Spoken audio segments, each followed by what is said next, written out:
Olha a nossa reunião de família com a prima rica hoje, Lucinda Pinto, bem-vinda. Eu brinco com o Naka que vocês são os primos ricos da CNN, entendeu? Os donos do money, né? Exato, vocês são os donos do money, entendeu? Como diria o Warren Buffett, my sharing cash, né? Mas não vem, eu venho no salário que já tá bom. Bem-vindo, minha querida. Obrigada, boa noite, Thaís. Então vamos lá, Lucinda, a gente teve ontem a super quarta, que foi uma super quarta aqui no Brasil, né?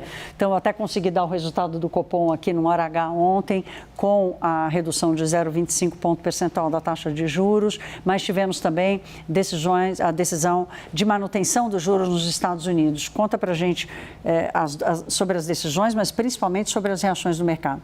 Thaís, tanto o Banco Central Brasileiro quanto o Federal Reserve foram bem mais cautelosos e indicaram que não vem corte de juros ou não vem todo o corte de juros que o mercado esperava.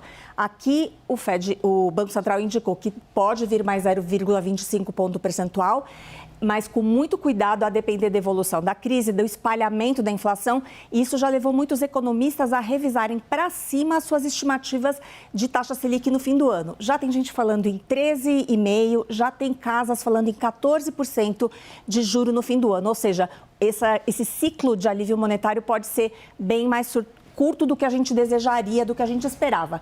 E lá nos Estados Unidos, aquela ideia de que poderia vir um corte de juros no fim do ano também se esfriou bastante. Quando a gente olha as projeções do mercado, tem já uma probabilidade bem alta, de quase 80% do juro ficar estável por lá até o fim do ano.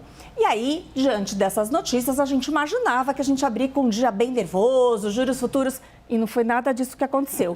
Os mercados tiveram um dia super positivo, as bolsas americanas renovaram recordes. Aliás, o S&P e o Nasdaq tiveram o melhor mês em abril desde 2020. Então, realmente foi um comportamento parece contraditório, bem contraditório. E aí dá até para explicar, olhando, por exemplo, para a decisão do Banco Central Europeu e para o Banco da Inglaterra, ambos mantiveram os juros e lá o efeito da inflação já está super forte, porque na Europa esse impacto dos combustíveis é muito mais alto e mesmo com as dificuldades de inflação, os dois bancos centrais mantiveram os juros. Então isso ajudou um pouco a dar um alívio aos mercados, mas também, né, é fim de mês. Então, talvez a gente possa explicar um pouco desse comportamento super positivo, porque todo mundo quer fechar ali o mês no azul. Então, isso ajuda, isso é verdade, isso ajuda um pouquinho. Agora, Lucinda, um dos pontos ressaltados pelo comunicado, e que, na verdade, vem sendo, o Banco Central brasileiro vem chamando a atenção, é que o mercado de trabalho no Brasil está muito aquecido. Ontem nós tivemos resultado do CAGED, de empregos formais. Hoje, o IBGE divulga a taxa de desemprego. CAGED veio muito acima do esperado, ou seja, mais geração de vagas do que o esperado. O IBGE revelou ali que a taxa de desemprego subiu um pouquinho, mas que os salários ainda sobem muito. Qual é o retrato do mercado de trabalho hoje que preocupa o Banco Central? Esse é um dado que os economistas têm até dificuldade de explicar como esse mercado de trabalho continua tão forte por tanto tempo com esse juro tão alto. Então, a gente até trouxe uma tela aqui para fazer um resumo dos números.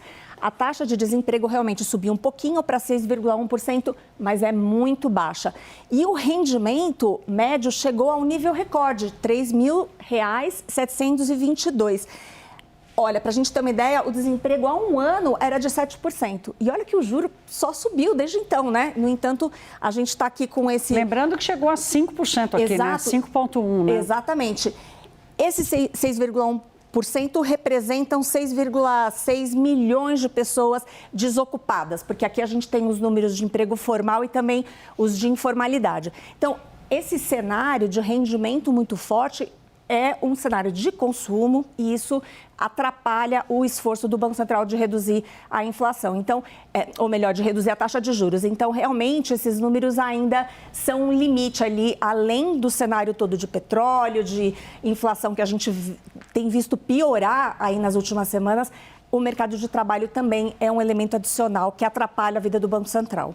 Geralmente, os economistas dizem que o mercado de trabalho é sempre o último, né? Ele é o último a recuperar e ele é o último a entrar num ritmo mais lento quando a economia começa a desacelerar. Aqui no caso do Brasil, a gente está meio atrapalhado com esse histórico, ainda mais em função dos salários que estão subindo muito. Agora, Lucinda, ontem, pior derrota da história do governo Lula, certamente da história política de Lula, especificamente, e talvez a pior derrota que o Senado já impôs a um governo e ao Poder Executivo. E ontem a gente se perguntava como é que o mercado brasileiro ia reagir, se a gente ia ver alguma reação, ponderando que o mercado não é a favor da reeleição do presidente Lula. No fim das contas, a gente não tem visto essas notícias impactarem diretamente os preços, mas o mercado está muito prestando atenção nisso. Então, todo mundo contrata consultor político, olha a pesquisa, está todo mundo muito de olho nisso. E aí tem dois aspectos que estão sendo considerados. O primeiro deles é essa noção de que a derrota do governo ontem é uma demonstração de que o próprio Senado reconhece o presidente Lula como um candidato mais fraco. Se ele fosse visto como um candidato ainda forte, com grande chance, a leitura desses analistas é de que o Senado não teria abandonado Lula como fez ontem. Então, essa seria um sinal, um termômetro da corrida eleitoral.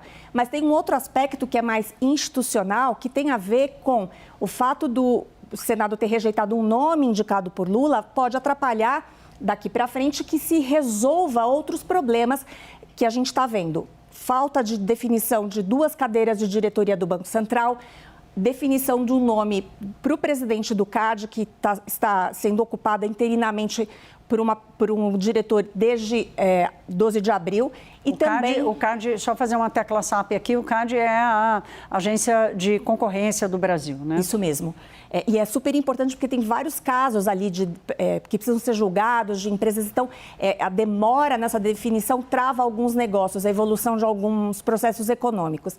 E também a CVM, que é o xerife do mercado de capitais, que também está com diretorias vagas e tem um presidente interino até agora. Então, a leitura é que se agora chegamos num impasse aí para a definição desse nome do Supremo, é muito improvável que o governo tenha espaço para avançar aí nessas agendas, que elas estão aí em segundo plano, mas são super importantes para avançar aí nessa questão microeconômica, para a vida das empresas e, portanto, da economia.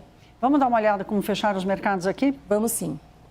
O Ibovespa teve um dia, então, como eu dizia, surpreendentemente positivo, de alta de 1,39%. Acho que é bom lembrar também que a gente está vivendo um período de divulgação de balanços de empresas no Brasil e no exterior. E lá nos Estados Unidos, tem as companhias, as Big Techs, estão apresentando resultados super fortes. Isso ajudou a melhorar o humor do mercado hoje. Mas a gente vai ver na próxima tela que no mês não fomos tão bem. O dólar cai, a gente vai ver aqui. O dólar cai 1%, bom, essa cotação. E isso é no mês, né? É isso mesmo. Aqui no mês, então, a gente fechou aí o R$ 4,95. R$ 4,95. O real é uma das melhores moedas do mundo por causa de atração de capital estrangeiro que a gente está vendo, tanto para a Bolsa quanto para a renda fixa, porque com esses nossos juros, então, o investidor aproveita.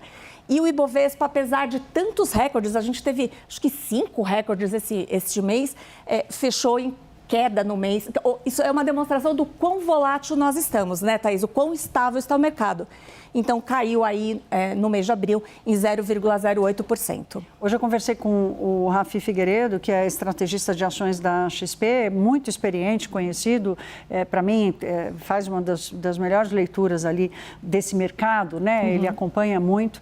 E ele me disse assim, tem reação sim, a Bolsa está sendo cantada pelos estrangeiros, muito pelos estrangeiros, né? Mas o juro real de 10 anos ainda está muito alto, ou seja, os investidores brasileiros estão cobrando caro ainda para carregar títulos públicos, e isso é aí que está demonstrada a percepção de risco dos investidores. E esse termômetro, a gente concentra ele aqui na Bolsa e no dólar, mas ele está em outros ativos do mercado, né, Lucinda? É isso mesmo. E a preocupação é que com esse juro alto, se ele realmente se mantiver mais alto do que a gente imaginava, é que o resultado das companhias comece a ser afetado.